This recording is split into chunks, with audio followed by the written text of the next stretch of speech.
Hi everybody, कैसे हो आप सब? I hope you are doing great. In today's video, let's talk about all the use of being. Okay, so video को शुरू करते हैं। पहला यूज़ है being प्लस a noun, उसके बाद एक सेंटेंस रखेंगे। being a noun का मतलब यहाँ पे होता है के नाते। ज़्यादातर लोग के नाते के सेंस में ही यूज़ करते हैं, क्योंकि आपको कई बार इस तरह से कुछ कहना पड़ता होगा, जैसे एक छात्र होने के नाते, एक लीडर होने के नाते, एक स्टूडेंट होने के नाते। उस जगह पे आप being, उसके बाद जो भी एक नॉन होगा उसे आप रख सकते हैं। ओके, उसके बाद एक सेंटेंस को रखेंगे, जैसे एक छात्र होने के नाते वह हमेशा नई चीज़ें सीखने के लिए उत्सुक होती है। ओके, तो आप कहेंगे being a student she is always eager to learn new things. Being a student she is always eager to learn a new things. यहाँ पे ईगर का भी बहुत ही अच्छा यूज़ होता है गाइस, जैसे I am eager to help you, मैं बहुत उत्सुक हूँ, मतलब बहुत ज़्यादा उत्सुक हूँ तुम्हें हेल्प करने के लिए। तो आप कहते हैं I am eager to help you, I am eager to go there. इस तरह से ईगर को भी आप यूज़ कर सकते हैं। ओके, सेकेंड है यहाँ पे एक शिक्षक होने के नाते वह अपने छात्रों को सीखने के लिए प्रेरित करती है। Being a teacher she inspires her students to learn. एक कलाकार होने के नाते वह अपनी भावनाओं को अपनी पेंटिंग्स के माध्यम से व्यक्त करती है। Being an artist she expresses her emotions through her paintings. एक डॉक्टर होने के नाते वह अपनी रोगियों की सेहत का ध्यान रखती है। Being a doctor she takes care of her patient's health. Being का सेकेंड यूज़ देखते हैं, बीइंग प्लस एडजेक्टिव, उसके बाद is, am, are, was, were, और तो और यहाँ पे मे बी, माइट बी आ सकते हैं, डिपेंड करता सिचुएशन पे। ओके, जैसे कई बार हम इस तरह से कहते हैं, एज ए नॉन हम यहाँ पे यूज़ करते हैं, जैसे खेलना यहाँ पे मना है, तो playing is prohibited, right.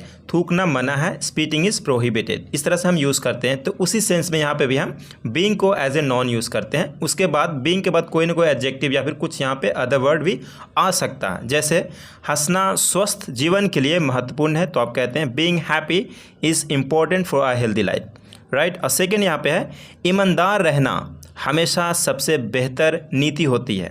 Being honest, okay, honest यहाँ पे एडजेक्टिव है। Being honest is always the best policy. तो इस तरह से हम बीइंग को यूज़ करते हैं। ओके, यहाँ पे सेकेंड यूज़ खत्म हो गया। नेक्स्ट में कई बार आपको इस तरह से भी कहना पड़ता है, जैसे खुश रहने के कारण या फिर खुश रहने की वजह से उसने पूरी रात नृत्य किया, मतलब डांस किया, राइट। तो सिंपली यहाँ पे ऑब्जेक्ट रखेंगे, जैसे बीइंग और उसके बाद ऑब्जेक्ट प्लस सेंटेंस। इस तरह से भी हमें यूज़ करना पड़ता है, जैसे खुश रहने के कारण उसने पूरी रात डांस किया, नृत्य किया, तो आप कहेंगे बीइंग हैप्पी, खुश रहने के कारण या फिर खुश होने की वजह से। शी डांस्ड ऑल नाइट, थके हुए होने के कारण या फिर कह सकते हैं थका हुआ होने की वजह से उसने एक झपकी लेने का निर्णय लिया। Being tired he decided to take a nap. Being tired he decided to take a nap. Okay, यहाँ पे थर्ड है उत्सुक होने के कारण उसने कई सवाल पूछे। Being curious she asked many questions. Being curious she asked many questions. Next है सब्र करने के कारण उसने अपनी बारी का इंतज़ार किया। Being patient he waited for his turn. Being patient he waited for his turn. Okay, next आत्मविश्वास रखने के कारण, आत्मविश्वास होने की वजह से उसने साहसपूर्ण तरीके से इस चुनौती का सामना किया। Being confident she tackle the challenge head on. Being confident she tackle the challenge head on. Guys, कई सारे अभी स्ट्रक्चर्स और भी लिए गए हैं जो लास्ट में कवर किया गया है, तो वीडियो को अंत तक जरूर देखना ताकि कोई भी आपसे छूट ना जाए। ओके, नेक्स्ट है थर्ड यूज़ है सब्जेक्ट हेल्पिंग वर्ब, उसके बाद बीइंग प्लस अदर। सिंपल है, क्या होता है यहाँ पे कि जो चीज़ इंसान नहीं होता वो बनने की कोशिश करता है, वो बनने का एक्टिंग करता है, उस जगह पे भी हम यूज़ करते हैं बीइंग को। ओके, जैसे वह अपने दोस्त के प्रति मेहरबान हो रही है। वह अपने दोस्त के प्रति मेहरबान हो रही है, मतलब रहती नहीं थी लेकिन अभी क्या है, हो रही है, ठीक है। उसके प्रति थोड़ा सा झुकाव, अभी उस तरह से एक्ट कर रही है, लेकिन एक्चुअल में मेहरबान नहीं रहती है, लेकिन अब हो रही है। तो कहेंगे हम she is being kind to her friend. She is being kind to her friend. Okay, next है वे अपने काम के साथ बहुत सावधानी हो रहे थे। They were being very careful with their work. They were being very careful with their work. Okay, next वह स्मार्ट बन रही है। वह स्मार्ट बन रही है, ऐसा है नहीं लेकिन बनने की कोशिश कर रही है, मतलब बन रही है। शी इज़ बीइंग स्मार्ट, ऐसा होता है ना कि शुरू से है लेकिन ऐसा नहीं है।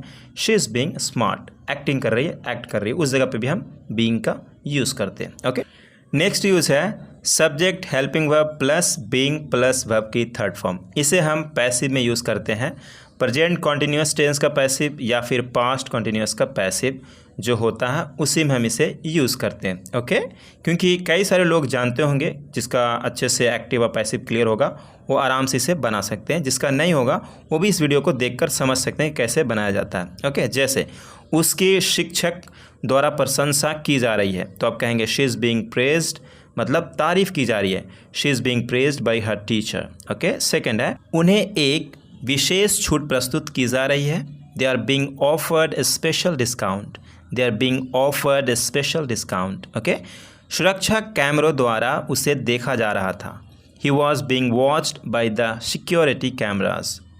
बीइंग का अगला यूज़ है बीइंग प्लस वर्ब की थर्ड फॉर्म। ओके, आपको इससे पहले मैं आपको एक बात बताना चाहूँगा कि वांट टू बी वर्ब की थर्ड फॉर्म या फिर लाइक टू बी वर्ब की थर्ड फॉर्म अगर क्लियर होगा तो सही है, नहीं होगा तो इस पर भी थोड़ा गौर करना, ताकि आज इस वीडियो में आपका ये टॉपिक भी क्लियर हो जाए। क्या होता है कई बार हम इस तरह से यूज़ करते हैं, मैं नहीं चाहता कि मुझे निर्देश दिया जाए, या फिर इसी बात को हम कह सकते थे मुझे पसंद नहीं है कि मुझे कोई निर्देश दे, मैं नहीं चाहता कोई मुझे निर्देश दे। ओके, तो आप कह सकते हैं I don't want to be instructed. और मैंने प्रीवियस वीडियो जो एक मैंने बनाया था उसमें ऑलरेडी ये कवर कर चुका हूँ, अगर आपने नहीं देखा तो उस वीडियो को देख सकते हैं ताकि आपको क्लियर हो जाए सही से।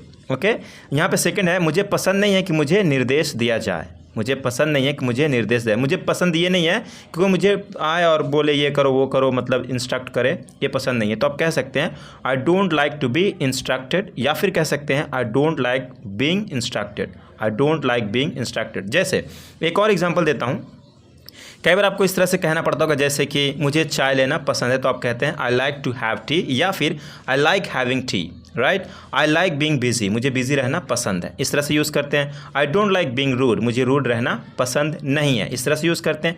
इसी वजह से यहाँ पे हम बीइंग इंस्ट्रक्टेड यानी मिनी पैसिव होता है, टू बी इंस्ट्रक्टेड की जगह पे आप बीइंग इंस्ट्रक्टेड को यूज़ कर रहे हैं। ओके, तो इस तरह से आप बीइंग वर्ब की थर्ड फॉर्म को यूज़ कर सकते हैं। कुछ और एग्जाम्पल्स दो हैं यहाँ पे, देख लेते हैं। मुझे डांट खाना पसंद नहीं है, मुझे पसंद नहीं है कि मुझे डांट मिले, इस तरह से भी कह सकते हैं। I don't like being scolded, I don't like being scolded, या फिर I don't like to be scolded भी कह सकते हैं। नेक्स्ट है मुझे धोखा खाना पसंद नहीं है, मतलब मुझे पसंद नहीं है कि मुझे धोखा मिले, तो कहेंगे आप I don't like being cheated, या फिर कह सकते हैं I don't like to be cheated. दोनों में से कुछ भी कह सकते हैं, लेकिन हम बीइंग का यूज़ देख रहे थे। आगे भी और है जो इंटरेस्टिंग है गाइस। जो नेक्स्ट है यहाँ पे भी समझने की कोशिश करना। ओके, यहाँ पे क्या होता है कि ऑन की जगह पे कई बार आपको बिना ऑन के मिल सकता है या फिर अपॉन भी मिल सकता है, या तो ऑन मिलेगा अपॉन भी मिल सकता है, या फिर ये दोनों नहीं मिलेगा, सिंपली बीइंग उसके बाद वर्ब की third form plus sentence. Okay, इस तरह से सेंटेंस आपको मिलता है। और कई सारे बोलचाल में भी लोग बोलते हैं, अगर न्यूज़पेपर या कुछ भी पढ़ रहे हैं, आर्टिकल वगैरह पढ़ रहे हैं, तो अक्सर आपको देखने को मिलता ही होगा। तो देखते हैं इसका यूज़ कैसे होता है। जैसे क्या होता है यहाँ पे, ये भी एक शॉर्ट पैसिव है पहले, उसके बाद सेंटेंस को रखते हैं। जैसे नौकरी के लिए चयन होने पर, नौकरी के लिए चयन होने पर सेलेक्ट कौन किया डजंट मैटर, क्या हो रहा है यहाँ पे, सेलेक्ट होने पर, चयन होने पर उसे एक महत्वपूर्ण महसूस हुआ, मतलब कि उसे नौकरी मिलने पे एक ग्रेट सेंस ऑफ अकम्पलिशमेंट होता है। तो उसे आप कह सकते हैं on being selected for the job, या फिर upon being selected for the job, इस तरह से कह सकते हैं। अपॉन भी ना कह के, ऑन भी ना कह के, सिंपली आप कह सकते हैं being selected for the job she felt a great sense of accomplishment, she felt a great sense of accomplishment. Okay, police द्वारा पूछताछ की जाने पर उसने एक विस्तृत बयान दिया, तो आप कहेंगे on being questioned by the police he provided a detailed statement. कई बार क्या होता है जो मिनी पैसिव होता है उसमें आप अगर आप चाहेंगे कि एजेंट को दिखाना किसके द्वारा जो किया गया है तो आप बाई से दिखा सकते हैं, जैसे कि यहाँ पे हमने ले रखा है एक सेंटेंस को, on being question by the police. Okay, he provided a detailed statement, इस तरह से आप भी बोल सकते हैं। प्रबंधक बनने पर उसको और जिम्मेदारियों को संभालनी पड़ी, on being promoted to manager she had to take on more responsibility, she had to take on more responsibility.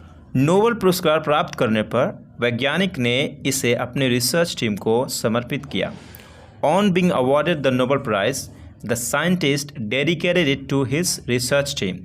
यहाँ पे क्या होता है, on being awarded the Nobel prize, अगर हम चाहें यहाँ पे तो बाय से दिखा सकते हैं किसने नोबेल पुरस्कृत किया है, बाय प्रेसिडेंट हो सकता है, बाय पीएम हो सकता है, कुछ भी आप यहाँ पे जो सुटेबल लगे रख सकते थे। लेकिन यहाँ पे क्या होता है उसका मैंडेटरी नहीं होता, यहाँ पे सिंपल जिसका क्या होता है कि यहाँ पे तारीफ किसको मिलना है, वैज्ञानिक को, तो सिंपली कहते हैं नोबेल पुरस्कार प्राप्त करने पर, ऑन बीइंग या फिर upon being awarded the Nobel prize the scientist dedicated it to his research team. Okay, इस तरह से इंग्लिश में एडवांस स्ट्रक्चर को यूज़ किया था। आई होप कि यू गॉट इट एवरीथिंग।